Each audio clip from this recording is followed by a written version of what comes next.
সমস্ত সমস্যার সমাধান করে আর্যকে বাড়িতে ফিরে আনে অপর্ণা।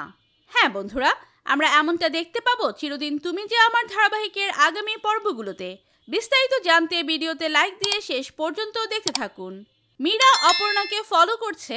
অপর্ণার সিগনেচার হয়ে যাওয়ার পরেই কেউ একজন ফোন করে বলছে অপর্ণার সিগনেচার হয়ে গেছে, এবার বাকি কাজ তোমার। তারপরে অপর্ণা কনফারেন্স রুমে চলে যায়, ডিলারদের সঙ্গে মিটিং করছে। তখনই কনফারেন্স রুমে মীরা চলে আসে, এসে বলছে সরো, একটু আর্জেন্ট বলে এখানে আসতে বাধ্য। অপু জিজ্ঞেস করছে কি হয়েছে উত্তম দা।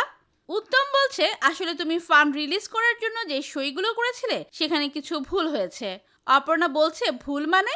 তখন উত্তম বলছে সবকটা চেকই বাউন্স করেছে, তাই ফান্ড রিলিজ করা যায়নি। অপর্ণা বলছে কি? অর্ক তখন প্রীতমকে বলছে এটা তো মারাত্মক ব্যাপার, সামনে এত বড় একটা অর্ডার, এবার তো সর্বনাশ হয়ে যাবে। ম্যানেজার বলছে হ্যাঁ। অপর্ণা বলছে দেখুন না কোনোভাবে যদি টাকাটা ট্রান্সফার করা যায়। ম্যানেজার বলছে না ম্যাডাম, ব্লক হয়ে গেছে, এখন কোনোভাবেই টাকা ট্রান্সফার করা যাবে না। অপর্ণা তারপরে বলছে যে এখানে তো আরো অনেকের অ্যাকাউন্ট আছে কোম্পানির, তো একটুখানি দেখুন না সেখানে যদি টাকা ট্রান্সফার করা যায়।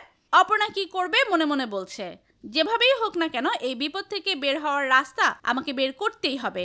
অর্ক তখন এসে অপর্ণাকে জিজ্ঞেস করছে কি হলো অপর্ণা, কি বললো? তখন অপু বলছে মীরা ম্যাডাম বলল এসবের মধ্যে জড়াতে চান না। অর্ক বলছে কেন? এটা অফিসের সমস্যা, ওই তো জড়াতে বাধ্য। আমি যাচ্ছি, গিয়ে ওর সঙ্গে একবার কথা বলছি, ও আমার কথা শুনতে বাধ্য। অপর্ণা বলছে দেখুন স্যার, আমি অনেকবার করে বুঝিয়েছি ওনাকে, আপনার ওনাকে বোঝাতে হবে না, অন্য যদি কিছু করতে পারেন তো করুন। কিঙ্কর তখন এসে অপর্ণাকে বলছে অর্ক কিছুই করতে পারবে না, আর্য থাকলে তো সেটাই বলতো, আর আর্য আজ থাকলে অবশ্যই ঝামেলাটা হতোই না। অপর্ণা তখন বলছে দেখুন স্যার, আমার দিক থেকে কিন্তু কোনো সমস্যা নেই। কিঙ্কর বলছে হয়তো তোমার দিক থেকে সমস্যা নেই, কিন্তু যে সমস্যাটা হয়েছে সেটা তো তোমাকেই সমাধান করতে হবে, তাই না? কারণ আর্য তোমাকে এত বড় একটা দায়িত্ব দিয়ে গেছে, আর সেটা যত তাড়াতাড়ি সলভ করবে সেটাই ভালো হবে। অপর্ণা তো বাড়িতে গিয়ে কিছুতেই শান্তিতে খেতেও পারছে না, ঘুমাতেও পারছে না। ও ঠিক করে আরেকবার আর্যকে ফোন করবে, তো আর্যকে ফোন করছে কিন্তু আর্যকে ফোনে পাচ্ছে না। অপর্ণা কি করবে বুঝতে পারছে না। প্রবলেম যখন হয়েছে আমার জন্য, আমাকেই তো সলভ করতে হবে, তাই অপর্ণা ঠিক করে সে অফিসে যাবে। তো বন্ধুরা, অপর্ণা কি পারবে আর্য সম্মান রক্ষা করতে? তোমাদের কি মতামত লিখে জানিয়ে দাও কমেন্ট করে।